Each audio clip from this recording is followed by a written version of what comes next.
तो चलिए इस वीडियो में बात करते हैं कंडीशनल स्टेटमेंट्स की। इससे पहले हम लोगों ने देखा था कि किसी अगर स्टेटमेंट को हम लोग एग्जीक्यूट कराते थे तो वो एग्जीक्यूट हो जाता था। लेकिन यहाँ पर क्या है कि हम लोग कंडीशन के आधार पर स्टेटमेंट को एग्जीक्यूट कराना चाहते हैं।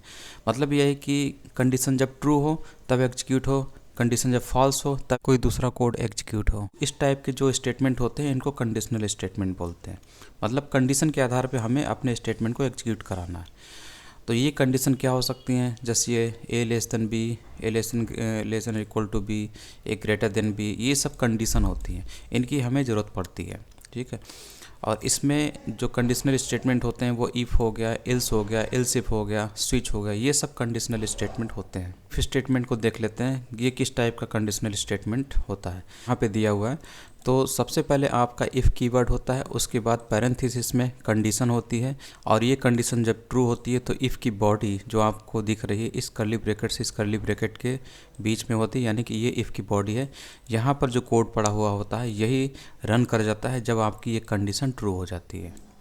तो ये इफ़ का सिंटेक्स है। अब यहाँ पर ये बता रहा है कि इफ़ को आपको लोअर केस में लिखना है, ठीक है, और अपर केस में लिखा है इस तरीके से तो it will generate an error, ये एरर जनरेट करेगा। अब देखिए यहाँ पर ये बोल रहा है कि कंडीशन कैसे बनाते हैं। जैसे कि आपने कंडीशन बनाई कि अगर 20 18 से बड़ा हो, ठीक, अगर ये कंडीशन ट्रू हो जाए तभी ये रन करे। ठीक है। A is greater than b, अगर ए यानी कि 20, बी यानी कि 18 से बड़ा है, ये ट्रू हो रहा है। ट्रू हो रहा है तो ये इफ़ की बॉडी में जो कोड पड़ा हुआ ये एग्जीक्यूट कर जाता है। ठीक है। वाली लाइन आपको यहाँ पे दिखाई देगी। तो इस तरीके से कंडीशन के आधार पे आप पर्टिकुलर स्टेटमेंट को एग्जीक्यूट कराना चाहते हैं, तो इसी को बोलते हैं इफ़। आप ये भी चाहते हैं कि कंडीशन जब फॉल्स हो जाए तब भी कुछ ना कुछ रन करना चाहिए, तो उसको हम लोग एल्स ब्लॉक में डाल देते हैं। तो यहाँ पे हम लोग एल्स लिखते हैं। एल्स की बॉडी ये है, इसके अंदर कोई कोड लिख सकते हैं। मान लीजिए हम लोग इसी को कॉपी कर लेते हैं, यहाँ पे लिख देते हैं ताकि कुछ थोड़ा सा सही से उसकी डेफिनेशन भी दिखाई दे। अब ये होगा कि अगर ये कंडीशन ट्रू होगी तब तो ये एग्जीक्यूट करेगा, और आपको ये लाइन यहाँ पे दिख रही है। और ये जब कंडीशन फॉल्स होगी तो आपको यहाँ पर ये वाली लाइन दिखाई देगी। तो यहाँ पर कुछ और हम लोग लिख लेते हैं, क्योंकि हम लोग यहाँ पे चेंज करने वाले हैं। इसको हटा ही देते हैं क्योंकि हम लोग यहाँ पे इसको फॉल्स भी करने वाले हैं। ठीक है। और यहाँ पे भी इसको भी हटा देते हैं क्योंकि थोड़ा सा लिखा हुआ सही दिखाई दे।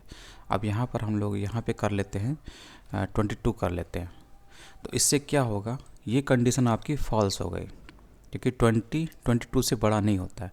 तो इफ़ की बॉडी तो चलेगी नहीं, इफ़ की बॉडी में जो कोड पड़ा हुआ है ये तो एग्जीक्यूट करेगा नहीं, लेकिन इल्स में जो कोड पड़ा हुआ है ये एग्जीक्यूट कर जाता है। इसलिए एग्जीक्यूट करता है क्योंकि इफ़ की कंडीशन फॉल्स हो गई। जब इफ़ की कंडीशन फॉल्स होती है तो इल्स में जो कोड पड़ा हुआ है वो एग्जीक्यूट कर जाता है, वो रन करता है, यानी इल्स वाला ब्लॉक चलता है। अब आपको यहाँ पर आपको ये वाला चीज़ लिखा हुआ दिखाई देगा, इज़ नॉट ग्रेटर। देखिए यही लिखा हुआ आपको दिख रहा है, जो कि एल्स वाला कोड है। इस तरीके से एल्स होता है। अब इसी में मान लीजिए एक कंडीशन हो गई, एक से ज़्यादा कंडीशन आप यहाँ पे चेक करना चाहते हैं। ठीक, एक कंडीशन तो फॉल्स हो गई, इसके बावजूद आप एक और कंडीशन यहाँ पे टेस्ट करना चाहते हैं। तो इसमें हम लोग क्या काम कर सकते हैं, यहाँ पर हम लोग एल्स इफ का इस्तेमाल कर सकते हैं, एल्स इफ।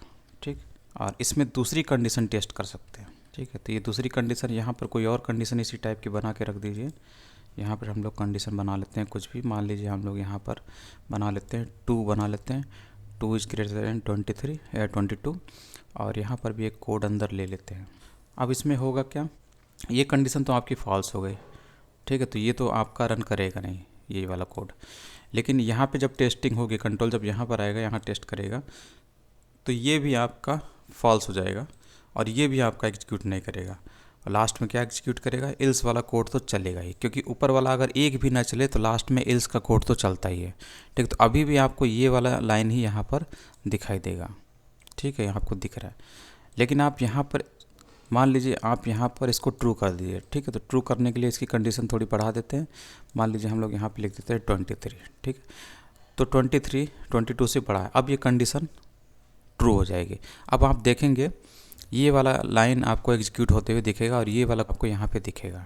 ठीक है।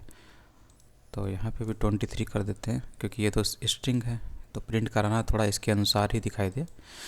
तो अब ये वाली लाइन आपको यहाँ पे दिखाई देगी क्योंकि ये एल्स इफ वाला जो ब्लॉक है ये चल जाता है क्योंकि ये कंडीशन ट्रू हो गई। ठीक है, तो इस हिसाब से एल्स इफ काम करता है। मतलब एक बार आपने टेस्ट कराया, वो फॉल्स हो गया, तो कोई दूसरी कंडीशन आप टेस्ट कराना चाहते हैं तो उसको लेते हैं हम लोग एल्स इफ में।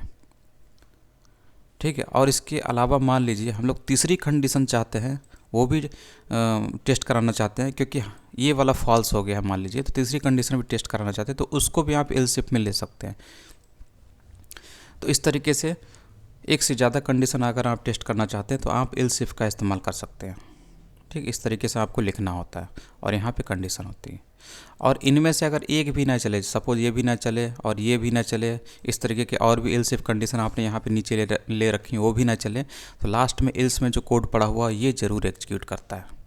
ठीक है, और इनमें से अगर एक भी एग्जीक्यूट कर गया या फिर ये वाला चल गया तो लास्ट में कोई भी जो नीचे वाले एल्स इफ है और एल्स, इनमें से कोई भी कोड एग्जीक्यूट नहीं करेगा, क्योंकि ऊपर वाला तो चल ही गया, केवल एक चलता है। इस कहने का मतलब ये है, एक ब्लॉक चलता है केवल, कोई नहीं चला तो लास्ट में एल्स चलेगा, और इनमें से अगर एक भी चल गया तो बाकी का कोई भी टेस्ट भी नहीं होगा और चलेगा भी नहीं।